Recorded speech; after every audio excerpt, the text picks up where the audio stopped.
नमस्कार दोस्तों, आपका स्वागत है उनमें क्लासेस पर। दोस्तों, आज हम करने जा रहे हैं वीडियो री एग्ज़ाम और जूनियर असिस्टेंट के लिए हिंदी का प्रैक्टिस सेट। किसका? हिंदी का प्रैक्टिस सेट। और इसमें आज हम कौन सा प्रीवियस ईयर क्वेश्चन सॉल्व करने वाले हैं?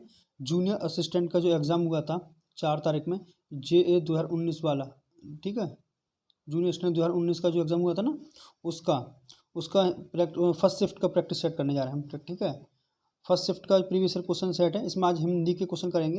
हिंदी के हम इसके 1 से लेकर 30 तक के क्वेश्चन कल कर चुके हैं और आज हम 31 से लेकर 60 तक क्वेश्चन आज करने वाले हैं, ठीक है दोस्तों। तो चलिएगा, बिना किसी देरी के शुरू करते हैं हम अपना सेशन और देखते हैं कि इंपॉर्टेंट क्वेश्चन, ठीक है दोस्तों। चलिएगा, लेकिन दोस्तों आगे बढ़ने से पहले आपसे रिक्वेस्ट है, अगर आप चैनल पर नए हैं तो चैनल को सब्सक्राइब जरूर कर दें दोस्तों, ठीक है ना। और साथ ही आपसे एक रिक्वेस्ट और करना चाहेंगे कि अगर वीडियो देखने आए हैं तो वीडियो को अंत तक जरूर देखें। अगर आपका समय की वही ज़्यादा ही कमी है, आपको लग रहा है कि हम इतना भी समय ख़राब नहीं कर सकते, तो आप वीडियो को 2x में कर लीजिए, लेकिन वीडियो को देखिएगा, क्योंकि ये प्रीवियस ईयर क्वेश्चन है, ऐसे ही कहीं से उठा के क्वेश्चन नहीं दे दिए गए हैं। ये क्वेश्चन एग्जाम में आए हुए हैं और आप सभी जानते हैं एग्जाम में आए हुए question exactly as it is आप रिपीट हो जाते हैं एग्जाम के अंदर, ठीक है। चलिएगा, तो शुरू करते हैं अपना सेशन। देखते हैं पहला क्वेश्चन, ठीक, यानी 30 तक के क्वेश्चन हम कल कर चुके हैं। देखते हैं, क्रिया के अलावा संज्ञा के लिंग के अनुसार किन शब्दों के रूप परिवर्तित होते हैं? विशेषण, विशेष्य, कारक और विकृत अव्यय। तो इसका जो सही आंसर है वो है विशेषण, ठीक है। इनके भी रूप परिवर्तित होते हैं, ठीक है। चलिएगा, 32 क्वेश्चन देखते हैं। कौवा के स्त्रीलिंग का निर्धारण करने के लिए क्या किया जाता है? कौवा के अंत में ई लगाते हैं, कौवा के अंत में आनी लगाते हैं, या कौवा के पहले स्त्री लगाते हैं, या कौवा के पहले मादा लगाते हैं। तो जिसका सही आंसर है वो है डी, कौवा के पहले मादा लगाते हैं, मादा कौवा, ठीक है। चलिएगा, मंत्री शब्द का पुल्लिंग लिंग क्या है? मंत्री कैसा शब्द है? स्त्रीलिंग है, पुल्लिंग है, नपुंसक लिंग है या उभयलिंग है? तो जो मंत्री शब्द है ना, वो स्त्री और पुरुष दोनों के लिए ही मंत्री बोला जाता है। ऐसा नहीं है कि कोई अगर लेडी है, कोई औरत है, तो उनके लिए मंत्री के लिए मंत्रिनी बोले, ऐसा कुछ नहीं बोलते हैं उनके। ये उभयलिंग शब्द है, चाहे लेडीज़ हो या जेंट्स हो, दोनों के लिए ही मंत्री शब्द ही यूज़ किया जाता है, ठीक है। तो इसलिए ये कैसा शब्द है? उभयलिंग शब्द है। अगला क्वेश्चन देख लेते हैं। अपवाद को छोड़कर वर्णमाला के अक्षरों के नाम किस लिंग में होते हैं? तो पुल्लिंग, स्त्रीलिंग, नपुंसकलिंग या उभयलिंग? तो इसका सही आंसर है, जो ज़्यादातर बच्चों को पता ही होगा, वो है पुल्लिंग, ठीक है, पुल्लिंग में होते हैं। सही। इनमें से कौन सा पुल्लिंग शब्द स्त्रीलिंग में प्रत्यय लगाने से बना है? स्त्रीलिंग शब्द में प्रत्यय लगा दिया है, उससे इसका क्या बन गया है? पुल्लिंग बन गया है शब्द, ठीक है। तो ऑप्शन आपके मर्दाना, बुढ़ापा, भेड़ा या विधुर, बताइए दोस्तों। तो यहाँ पर हमारा भेड़ कैसा शब्द है? भेड़ हमारा स्त्रीलिंग शब्द होता है, इसमें आ लगा दिया प्रत्यय, तो ये भेड़ा, ये क्या बन गया? पुल्लिंग बन गया इसके बाद, ठीक है। अगला क्वेश्चन देख लेते हैं, 36। हिंदी में कितने वचन होते हैं? 2, 3, 4, 5। तो हिंदी में वचन होते हैं 2। कितने वचन होते हैं दोस्तों? 2, ठीक है। चलिएगा, अगला क्वेश्चन देख लेते हैं, 37। मैं चलती थी, मैं का बहुवचन क्या होगा? आपको मैं का बहुवचन बताना है। किसका? मैं का बहुवचन। तो मैं का बहुवचन होता है हम, ठीक है। इससे सेंटेंस से कोई मतलब नहीं है, मैं का बहुवचन हमेशा हम ही होता है, ठीक है।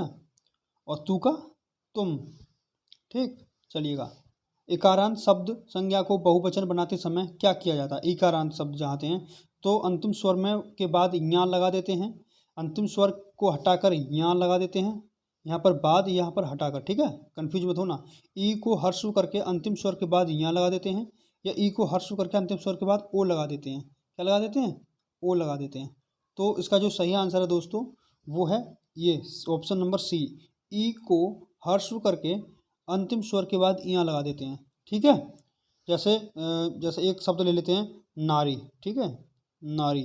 तो यहाँ पर इसका जो बहुवचन बनाएंगे तो नारी में ये मात्रा छोटी कर देंगे, तो ये हो जाएगा नारियाँ, ठीक है। ई को क्या कर दिया? हर्षु कर दिया और फिर यहाँ लगा दिया, ठीक है दोस्तों। अगला क्वेश्चन देखते हैं दोस्तों, ठीक है। अगला है हमारा, हिंदी में इस्तेमाल होने वाले उर्दू शब्दों का बहुवचन बनाने के लिए प्राय किस भाषा में प्रत्यय लगाए जाते हैं? हिंदी में इस्तेमाल होने वाले उर्दू शब्दों का बहुवचन बनाने के लिए तो क्या करते हैं हम? किस भाषा के प्रत्यय लगाए जाते हैं? तो प्रत्यय लगाए जाते हैं हिंदी में ही। कैसे प्रत्यय लगाए जाते हैं? हिंदी के प्रत्यय, ठीक है, ये आपको पता होना चाहिए। अगला है हमारा 40वां क्वेश्चन, कूलन में केली के कछारन में, कुंजन में, क्यारिन में, कलिन में क्लीन किलकंत हैं।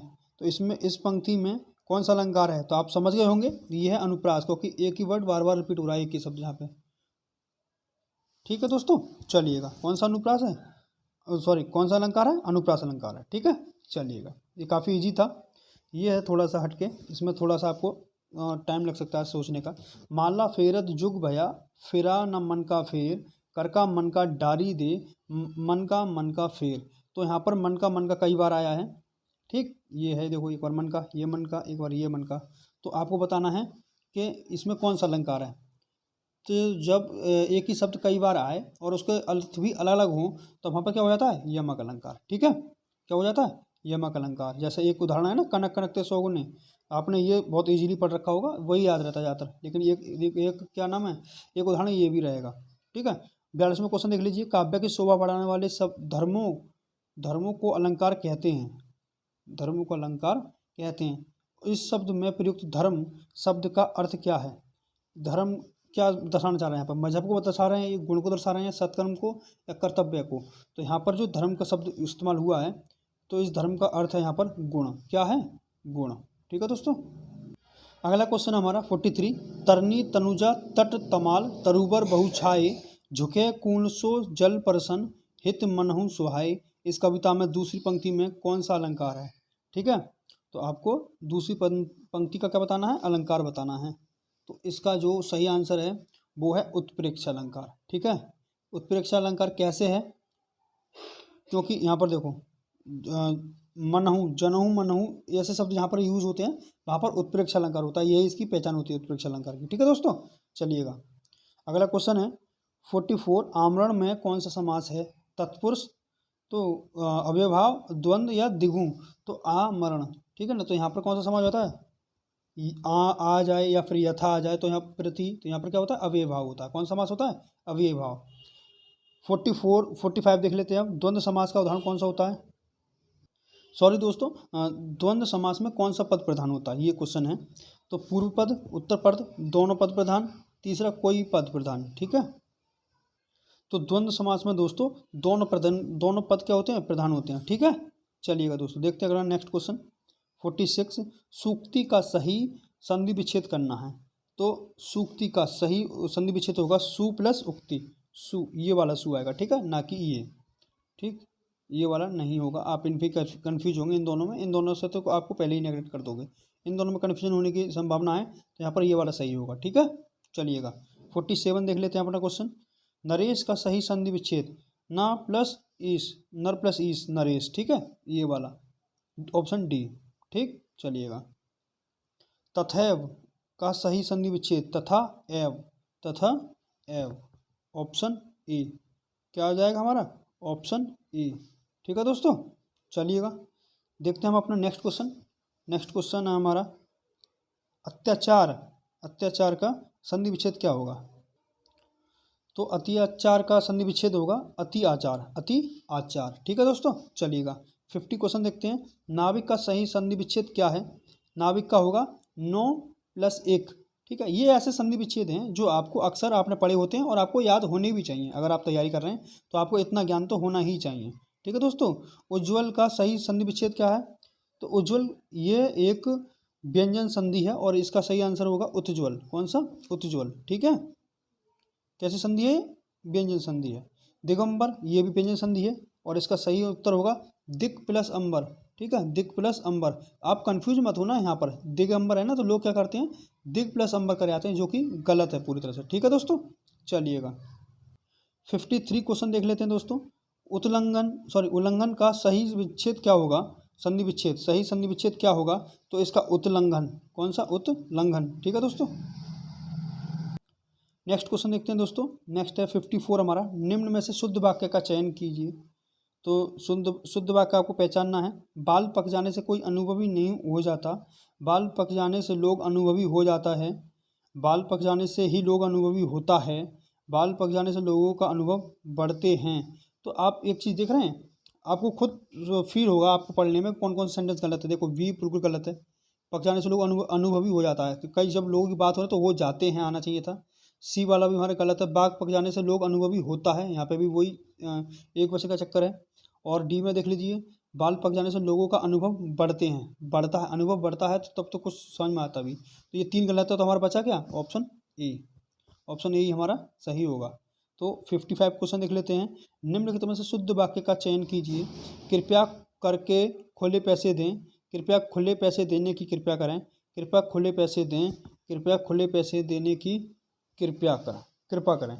तो कृपा और कृपया एक ही सेंटेंस में दोनों एक साथ नहीं आते हैं, ठीक है। तो ये 2 सेंटेंस हमारे क्या हो जाएंगे? गलत हो जाएंगे, ठीक है। ए और सी, कृपया खुले पैसे दें।